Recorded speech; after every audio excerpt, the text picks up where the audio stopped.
Right off the bat, you'll probably notice that we have our critter corner just feet away from the house. It's partially out of convenience, but mostly it's so we can watch the animals really closely. We can see the critter corner from all 4 bedrooms, plus the kitchen, dining room, and living room, and that has saved our animals' lives on more than one occasion. I call this the Tipsy Goat Saloon because everything about this building is just a little bit wonky. I built most of it while my husband was at work. I have to dig the goat's door out again. There are quite a few things I would change about this mini barn, but overall it does serve its function really well. This is my homemade manger, and you've probably noticed that I've taken some of the plywood off the wall.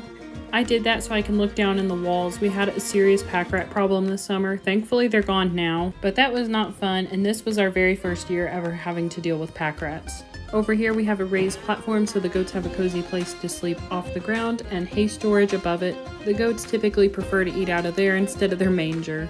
And yes, I intentionally put this window in crooked. The rest of the building is not square or plumb, so it seems silly to try and straighten up the window. I intended for this to be an egg box on the front, but it turns out my chickens don't like laying eggs on the ground, so I ended up making it hay storage, and I put my egg boxes on the inside, up and off the ground. The floors in here are cobblestone, so if I wanted to put rabbits in here, it's dig-proof. I highly recommend putting tin under your roost so it's easier to clean and so you can check up on the health of your chickens. This door leads to beneath my rabbit hutch.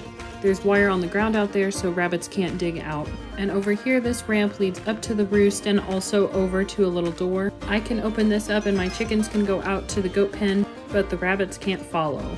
I didn't make my goat run dig-proof, which is why I don't let the rabbits out there. And now I'm going to show you my very homemade rabbit hutch. I built this using saplings that needed to come down anyways because they were close to our house, which is a bit of a fire hazard. Montana gets a lot of wildfires. This hutch is 3 feet by 8 feet and it only cost me $30 to make. If you're interested, I wrote a how-to piece over on the homesteaderschronicle.com. I'll have a link for it in the description. It's a tough little thing. Right now I have at least 4 inches of snow on top. And now that the offended men are gone, we can continue on with our homestead tour.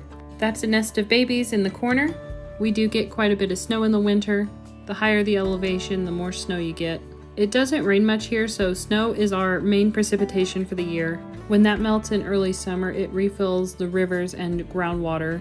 I'm not sure if I'm going to keep this doe. She is highly anxious. If she doesn't calm down when she has kids, I'll probably cull her. The next 2 rabbits are total sweethearts. They're in a bit of a frisky mood with this cool weather, but they're very gentle and they've got good conformation. Over here to our right is the tractor shed that my husband built purely to prove a point. We had a disagreement about necessary roof pitch for my chicken coop. This ugly little thing has lasted 4 years, no problem. We will eventually tear that down and put in a proper garage. It's the A-frame woodshed that Devin built 100% all by himself. Devin hates the way it looks and wants to start over, but I'm really proud of him for putting that up and keeping our wood dry all this time. Now, speaking of garages, this little block of trees is a spot we have our eye on for a potential garage build site. And yes, I got sidetracked because I found a pine tree. Initially, I only thought there were 2 on our property, but now it looks like there's a 3rd one. Everything else here is an evergreen of a different species. Now we're looking down our private road. We own the road that goes through our property, as do each of our neighbors with the section of road that runs through their properties, and we each have easements so we can get to our own homes. And now I'm going to take you across the road to look at this neat little site. It has a picture-perfect view of the Canadian Rockies. I thought about putting in a wall tent here so friends and family could visit us easily, but then I realized it would cost about the same amount to just go ahead and build a little cabin. Our neighbors have a timber mill which they graciously let us use. We are also discussing the possibility of opening that up to be an Airbnb for just a couple weeks out of the year. That would give families a very affordable vacation spot, and it would only take a few weeks to totally cover all of our property taxes and homeowners insurance for the full year. The thought of letting the land pay for its own property taxes is pretty thrilling. Now we're getting close to the northeast corner of our property. We might have something interesting going in here this year, but that's not a done deal yet, so I'm not going to talk about it just yet. I will let you know as soon as I can though. Something I don't like about a lot of homestead shows is how they portray themselves as being completely in the middle of nowhere with absolutely no neighbors. While we do live somewhere that most people would consider the middle of nowhere, we still have neighbors, and we are very lucky to have good ones. The couple who owns this cabin lives here full-time, which is worth mentioning because most of the properties here are vacation homes, so their owners only visit maybe 1 week out of the year. This garage was not originally here before. It was just a concrete slab, and our neighbors and us thought that the slab was halfway on each of our properties. Now we did find the stakes. It is completely on their property, but Devin and I supplied all of the plywood, tin for the roof, and the trusses on this garage. And our neighbors built it mostly by themselves with the exception of Devin putting the trusses on with a crane. The front half belongs to our neighbors and the back half is kind of ours. With that said, we are very aware that if our neighbors ever sold their property, the new owners would probably not want to share that. And we are completely fine with that. Hopefully we'll have our own garage built soonish. Our property is a perfect rectangle, so now I'm going to take you to the western side. The entire western side is touching the Kootenai National Forest. That is 2.2 million acres of public land. Right now it's amazing to have such easy access to hiking trails that lead out into the Kootenai. You don't know this about me yet, but I am an unapologetic horse girl. My last mare died at age 29 when I was about halfway through my first pregnancy. Since then, I have not had any more horses. I've put all of my energy into raising our 2 kids and trying to be a good mom. And I've worked really hard to get my income up so that way I could responsibly own horses. I'm really proud of myself. I've done all of that. My youngest baby is now 3.5 years old. And if all goes well, this summer will finally be my turn to be selfish again. Devin and I are planning to put up a perimeter fence and build my dream horse barn. This winter, we picked out which trees we want to mill for the barn. Don't worry, none of them are old growth. And we're gonna get to build this thing together.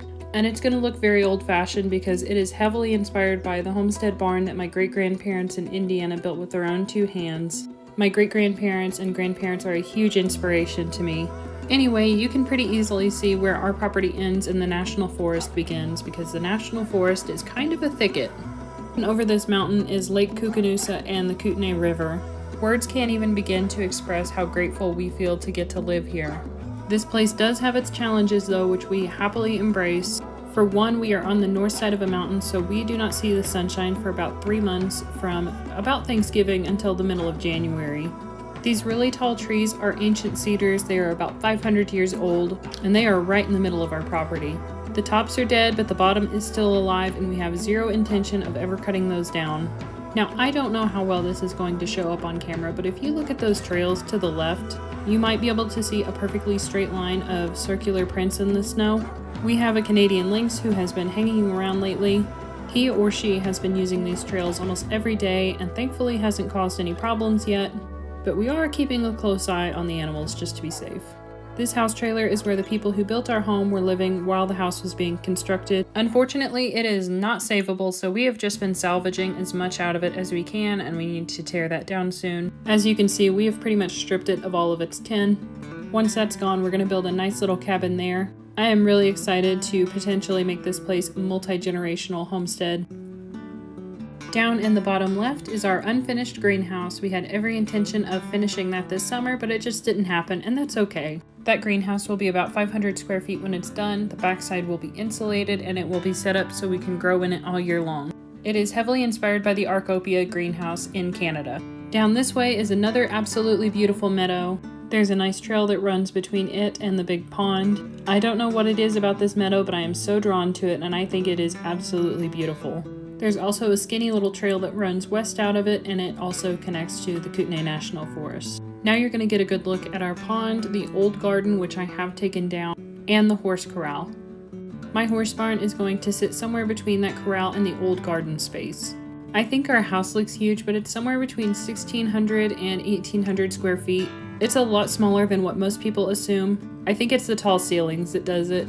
But you should know that before Devin and I had kids, we used to live together in his 70 square foot semi, just us, the dog, and 2 guinea pigs, and my tiny little garden on the dash. So now I think every house is a mansion. I never forgot our more than a year of living full-time in that semi together, and I am so grateful for where life has taken us together.